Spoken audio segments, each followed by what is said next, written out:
The affairs of the world do not concern us. Funyun Gotwai, Funyun, and welcome to Ultimate Fight Clan.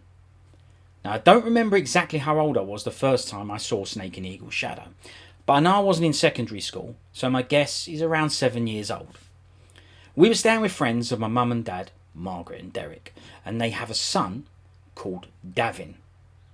The parents, they decided to go out, and as Davin was a bit older than even my older brother, I guess it was left up to him to look after us and keep us occupied, and it turns out that on this day, he was up to the task.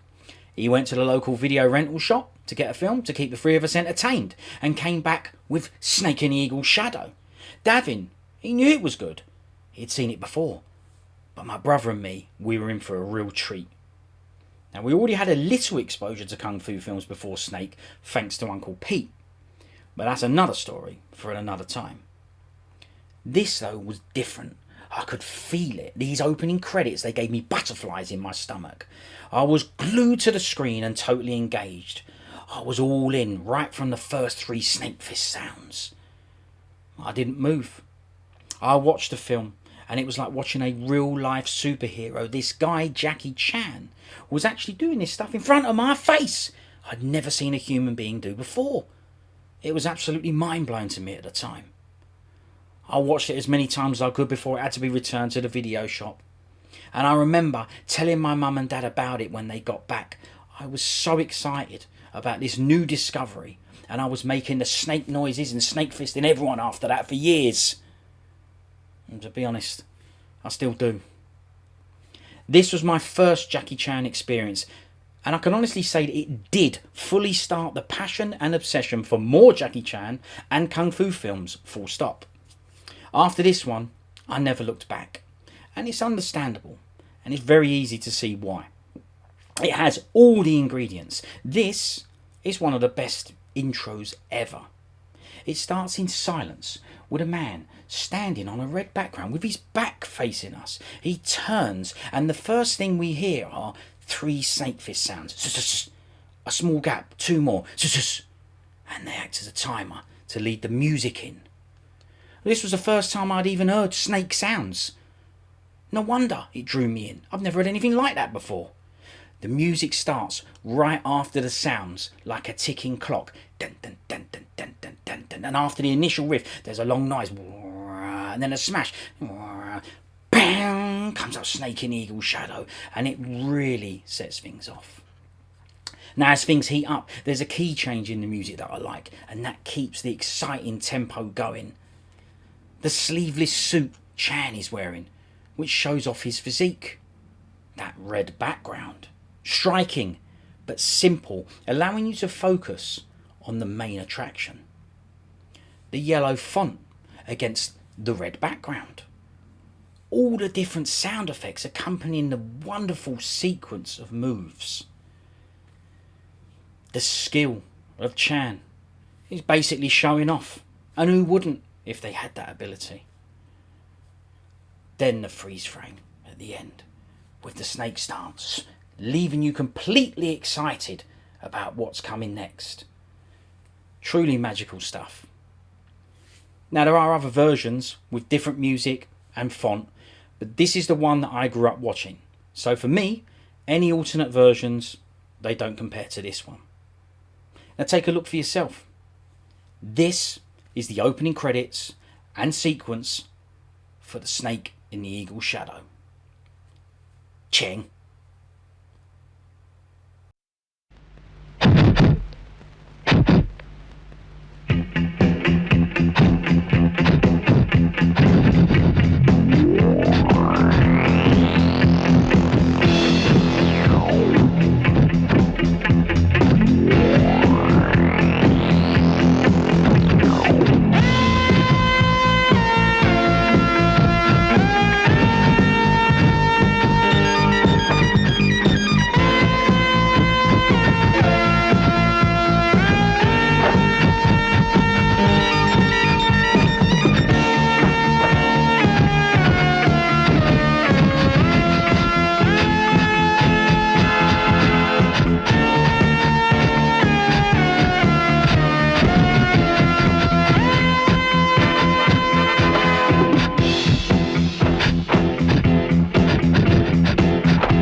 There you go. We're extremely lucky that stuff like this is preserved on film. Anyone can watch and enjoy it, and it will never date and look old because, let's face it, nothing will surpass it. As things stand when it comes to kung fu films, things have only got worse, not better. They're moments in time that I cherish, and they gave me such pleasure when I was a kid, and they still continue to do so now. It had a profound positive effect on me and my brother. He's also been into kung fu films ever since as well. We grew up collecting and watching them together, so I know it had an effect on him. And I guess it must have had some kind of effect on Davin as well. As of all the films in that shop, thankfully, he chose to share that one with us. There must have been a reason. Let me know what you think of the Snake and Eagle Shadow opening credits, and if there are any that had such a big impact on you. Please do suggest some other good ones, in case I haven't seen them before, and we can have a chat about them.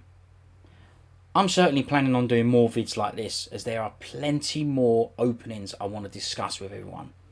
This one was the first one of significance for me though. I love doing chats, and I love kung fu films, so I'd love to hear about other people's experiences when seeing kung fu opening credits for the first time. That just leads me to say a big thank you to the creators of this opening, with all their dedication and hard work and the effort they put in. I truly appreciate it. Thanks to my brother for putting up with my snake fist. He's just as bad as me anyway. And thanks to Davin Drew for exposing me to the Snake and Eagle Shadow and fully kickstarting my absolutely fulfilling kung fu movie journey. Who knows if I would have discovered the joys of Hong Kong movies without that moment. 多謝各位和遲啲見. Thanks, and see you later.